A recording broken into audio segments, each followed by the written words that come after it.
Welcome to She Thinks, a podcast where you're allowed to think for yourself. I'm your host, Beverly Hallberg, and on today's episode, we are discussing the ever-important issue of education, both the big topic in the political sphere of free college. Is free college really free? And also a new fad in K-12 education called restorative justice, which is the new way schools are approaching disciplining the children that are acting up in school. So our guest today is going to talk about both, and she's going to outline, first of all, what she thinks are the negative consequences of this issue of restorative justice. Inez Stepman is here with us. She is a senior policy analyst at the Independent Women's Forum. She has worked in education policy for 7 years, and prior to joining IWF was the director of Education and Workforce Development at the American Legislative Exchange Council. She's also a senior contributor to The Federalist, where she writes on subjects ranging from feminism to fashion, and is the Thursday editor of Bright, which is a women's daily newsletter. I do get that every day, or Monday through Friday, so you should sign up for it. And Inez, thank you so much for being with us today. Thank you so much, and I'm so excited about this new rebooted podcast.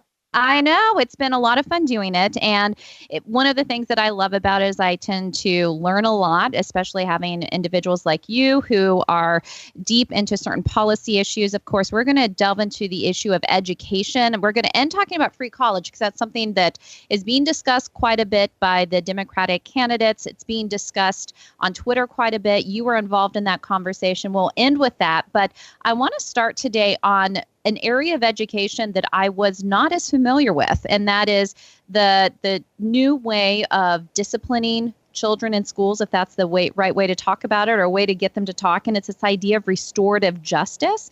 And I found it fascinating and thought we would just start off by letting people know that you have a policy piece on this issue. It's called The Unintended Consequences of Restorative Justice, and it's on the Independent Women's Forum website, so people can learn more. But let's just jump into it. Explain to us what restorative justice is and why is this being used right now in schools? Absolutely. So you're not the only one who has never heard of this discipline revolution that's been going on mostly behind closed doors, which is part of the reason I think so few parents and general members of the public actually have heard much about it. But it's a technique that's borrowed from the real criminal justice context. So this is something that is sometimes in use in some prisons. But it is moving away from traditional suspension, expulsion, referral to law enforcement for the most serious infractions that constitute crimes on campus, and moving more to a root causes sort of sit-down method where oftentimes rule breakers or even kids who have committed crimes are sitting down sometimes directly with their victims or with their teachers and talking about why it happened. And it sounds nice, and it was implemented with the best of intentions, right? Who doesn't want to have fewer kids being referred into the criminal justice system? Who doesn't want to slow down that so-called school-to-prison pipeline? And furthermore, it was implemented in response to worries that traditional discipline, like suspensions, like expulsions, like referring people to law enforcement, was somehow unfair because there were disparities among racial groups as to how many, for example, Black boys were being suspended versus Asian girls, right? And so this grew out of some really good intentions, but as I'm sure we both know, sometimes good intentions pave the way for very, very negative consequences. And unfortunately, that's largely what's happened with this new technique, restorative justice. And I was looking at some of the polling on this, and it says that when it comes to parents who are worried about their child's safety in schools, it's 1 in 3 parents are really concerned about whether or not their child is safe. Of course, I think this stems from, not surprisingly, school shootings. We can think of the Parkland shooting, but even school shootings before then. It's been the anniversary of the Columbine shooting. So I understand that the concern that parents have. What I found very fascinating about the policy piece that you wrote is often when children are in this situation where they're trying to work out with the other person that they have an issue with through conversation, often the parents don't even know about that. It's one of the reasons people don't know much about this is even oftentimes parents discover this discipline problem only when their children run into it in the form of consequences on campus. And there are so many stories. I've talked to so many families actually over the last couple of years who have had really harrowing experiences trying to find out what has happened to their kids on campus. And oftentimes, even that basic information, for example, if their kids were assaulted or beat up on campus, is no longer available to them. So they will go to the administration, and the administration will basically stonewall them and not give them a lot of information about even what happened to their kid, and definitely no information about what consequences were applied for that action. And sometimes no information about what consequences or what safety measures will be in place going forward in order to make sure that their child is actually safe at school. You know, that statistic you cited, 1 in 3 parents, a third of parents feel that their child is unsafe in school. I mean, we talk so much about academic results in our public schools being lackluster or not where they should be, which is right. I mean, we are obviously correct to be concerned about that. But in some ways, safety is an even more basic concern. I mean, moms and dads have an absolute right to feel that when they send their kids off to school in the morning, that their kids are going to a place that is safe. And unfortunately, these well-intended reforms were implemented in a way that went around any kind of parent input or parent consent. And they've had unfortunate consequences to the extent that we can even find any data on it because schools are increasingly not gathering that data. Inez, with this, is this something where you see it mostly in K-12 education? Are we seeing this also in higher education as well? And is this something that's been more of a federal push versus a local push? So this is more of a K-12 discipline issue, the restorative justice policies. But you're absolutely right to worry about where the impetus for these policies actually came from. And it did come from the feds to a large degree. So there were a few districts that were out in front of this policy. Broward County, which houses Parkland, was actually one of them.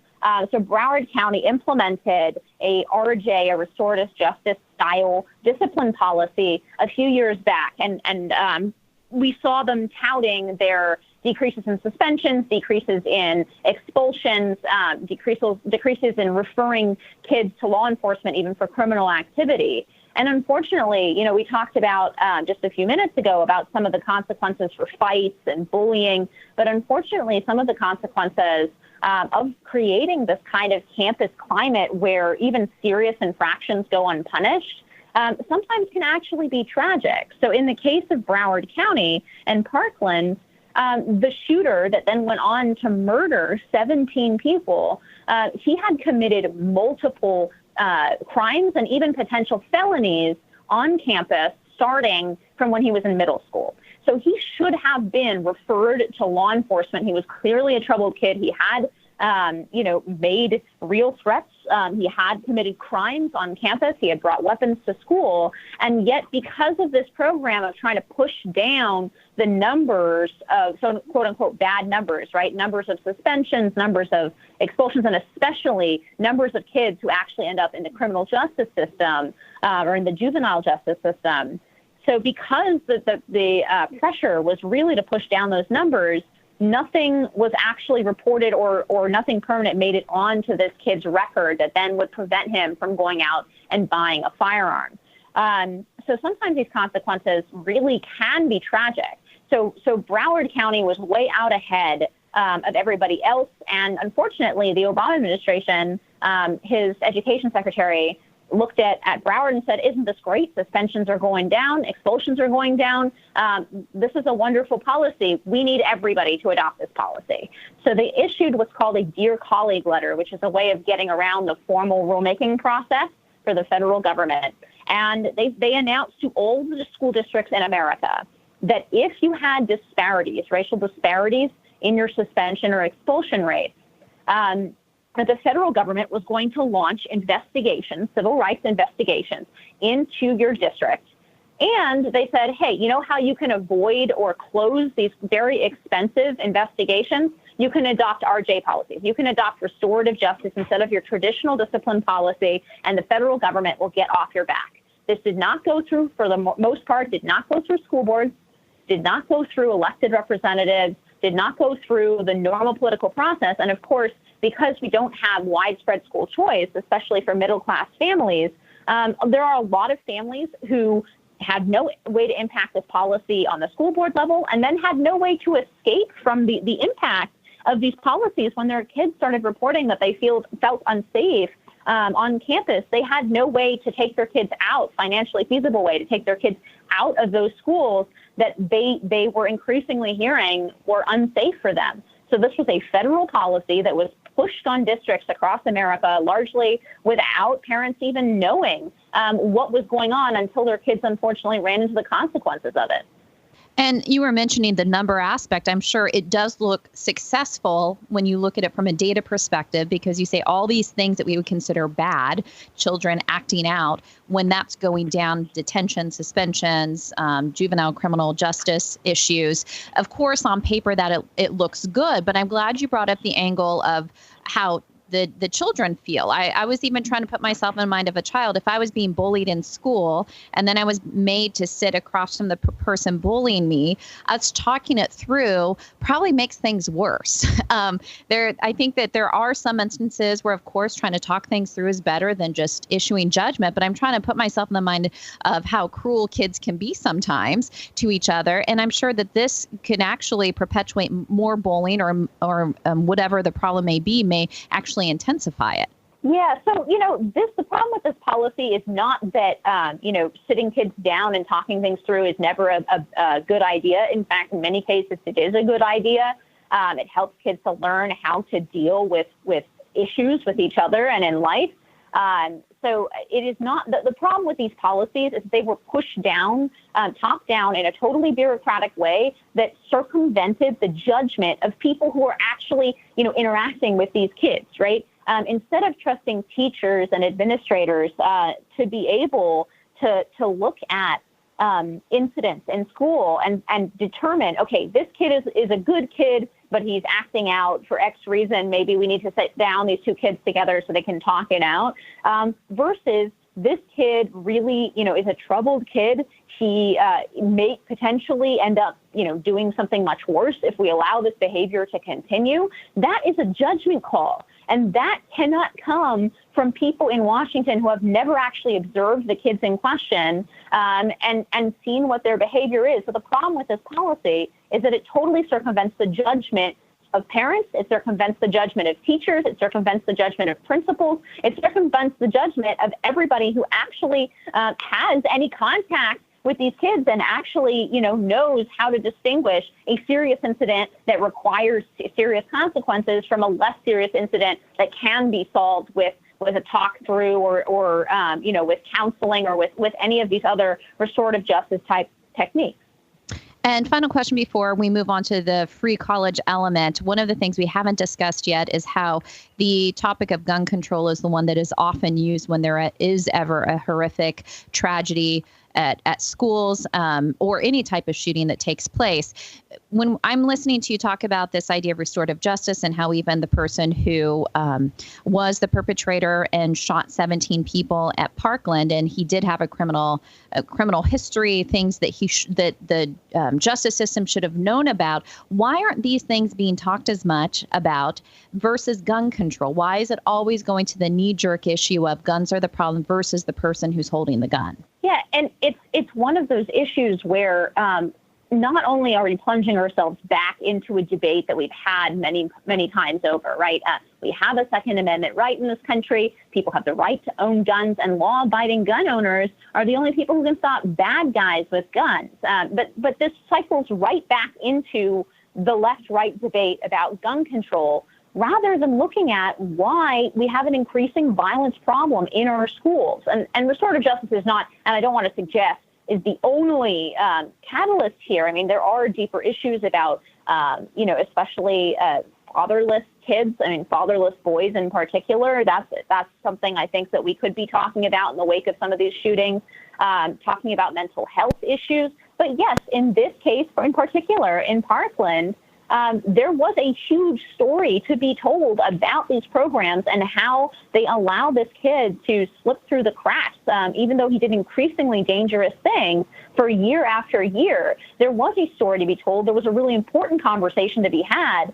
And unfortunately, mainstream media, the CNNs, they were holding the town halls, right, with Sheriff Scott Israel, who's now out and fired, rightfully so. But they were holding the town halls about gun control, and it took some really great folks like Max Eden over at the Manhattan Institute has done phenomenal work on this issue as a policy matter. He's done a ton of research on it. And then, unfortunately, one of the fathers, unfortunately, because of the circumstances, Andrew Pollock, whose daughter Meadow died that day, he's had to actually take over and publicize some of the incredible facts on the ground about this policy and the consequences that it's had.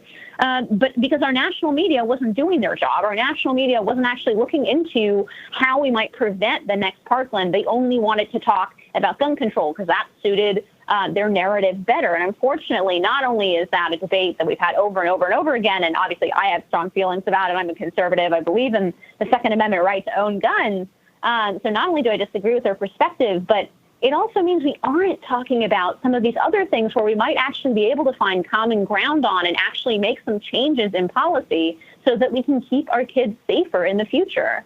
Yeah, and I think in addition to keeping kids safe, we're always also less worried by parents. If you think about how many parents are worried, that's not a thing that you want to have to think about when you send your child off to school. And then once you get out of the K-12 system, then you have the worry about how do I afford college? And this brings up our other topic, which is something that we're hearing a lot about, which from Democratic candidates mostly, but those who lean left, who are self-identified as liberal, think that the answer to some of our education woes when it comes to how much college costs means we should just make it free. That's the easy answer. Of course, that sounds great, but that's not the reality. You've been tweeting about this a lot. What is your perspective, and how much traction do you think the free college narrative is getting? I think it's getting a lot of traction because millennials, my generation, your generation, we are the most indebted generation in history. And we're largely the most indebted generation because and this is something I think conservatives often don't want to confront or talk about or realize how times have changed since, sort of older folks or the boomers went to college, for example. We did what people told us to do. We did what our parents told us to do, the culture told us to do writ large. We said the route to success runs through a four-year university. And for decade after decade, tuition prices at universities have skyrocketed well above inflation.